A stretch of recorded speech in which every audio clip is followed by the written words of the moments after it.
बिस्मिल्लाहिर्रहमानिर्रहीम। अस्सलाम वालेकुम स्टूडेंट्स। ऑनलाइन स्टडीज़ हम स्टार्ट कर रहे हैं चैप्टर नंबर 4 से।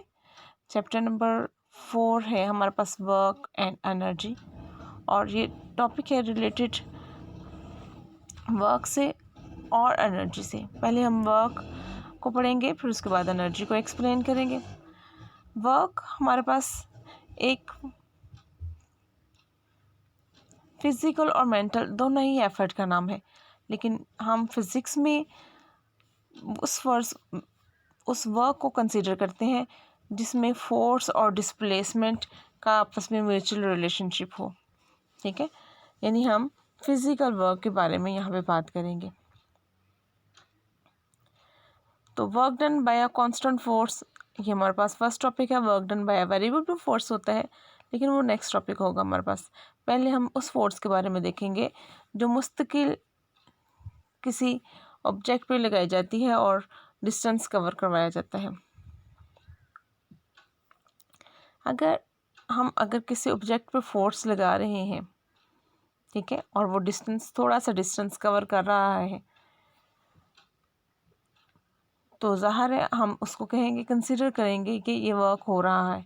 हो सकता है हमारी फोर्स और डिस्टेंस दोनों की डायरेक्शन एक ही हो, और ये भी हो सकता है दोनों की डायरेक्शन एक ना हो। ठीक है, तो दोनों की एक हो भी सकती है और नहीं भी हो सकती। इसलिए हमारे पास जो उसका फॉर्मूला नेट है वो हमारे पास है F.D is equal to FD cos theta. ठीक है, हमारे पास होगा वर्क डन यानी W is equal to F.D। Dot तो मीन आपको पता चल रहा होगा, ये हमारे पास डॉट प्रोडक्ट है, और डॉट प्रोडक्ट हमारे पास इक्वल होगा कंपोनेंट ऑफ cos थीटा के, इसलिए F is equal to FD cos theta.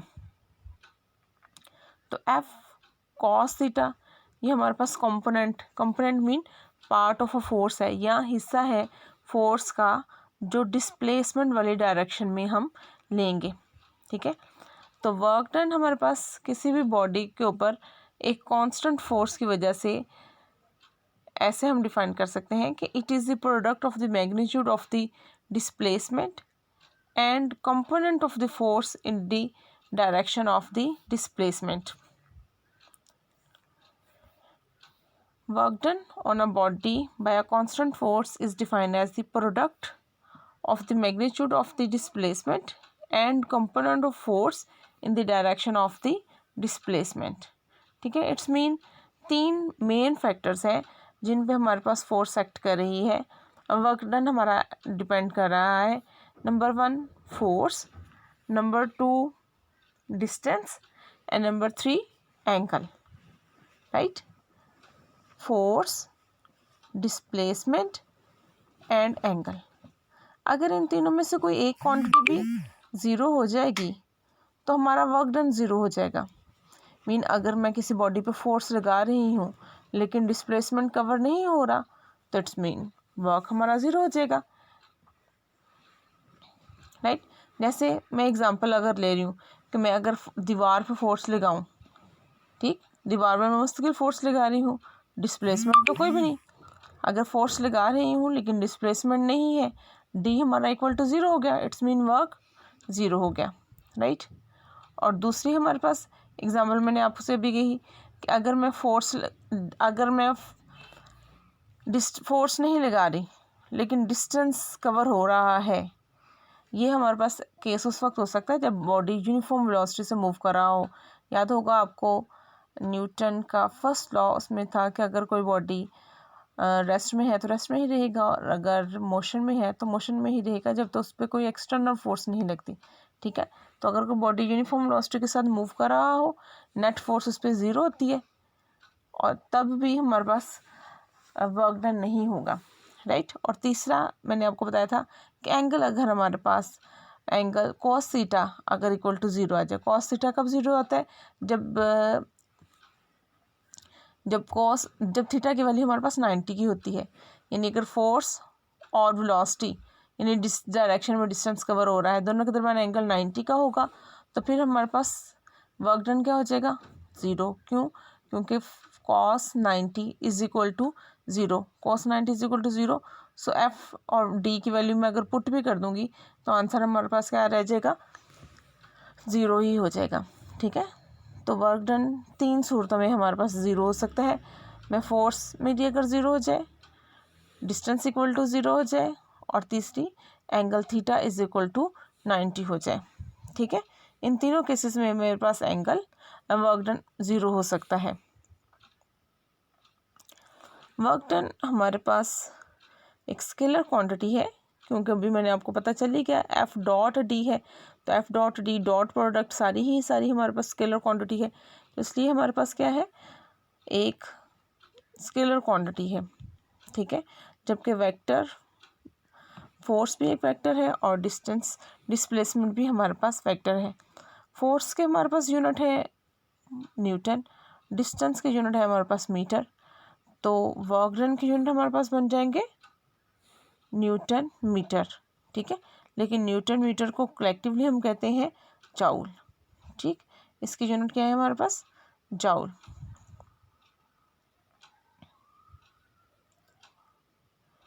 So work done constant force के लिए याद रखिएगा, कांस्टेंट फोर्स के लिए वर्क डन जो है अगर मैं ग्राफिकली रिप्रेजेंट करूं तो हमारे पास फोर्स मैंने ले ली अलोंग वाई एक्सिस और डिस्टेंस मैंने ले लिया अलोंग एक्स एक्सिस। ठीक है, क्योंकि मैंने तो अकॉर्डिंग टू जहाँ तक बॉडी को अप्लाई पहुँचाना है तो मैं उसके मुताबिक फोर्स लगाऊंगी। तो डिस्टेंस मेरे पास हो जाएगी इंडिपेंडेंट क्वांटिटी और फोर्स हमारे पास हो जाएगी डिपेंडेंट क्वांटिटी। तो इंडिपेंडेंट क्वांटिटी हम हमेशा लेते हैं अलोंग एक्स एक्सिस और डिपेंडेंट क्वांटिटी लेते हैं हम अलोंग वाई एक्सिस। तो अगर हम दोनों के दरमियान ग्राफ बनाएंगे तो फिर हमारे पास ग्राफ इस तरह बन जाएगा कि डिस्टेंस मैंने ले लिया along x axis, force along y axis, तो एक रेक्टेंगुलर हमारे पास शेप बन जाएगी। तो ग्राफ में से देखेंगे तो ग्राफ के अकॉर्डिंग जो हमारे पास वर्क डन की वैल्यू आएगी वो product of force and distance होगी, यानी shaded area of this rectangular.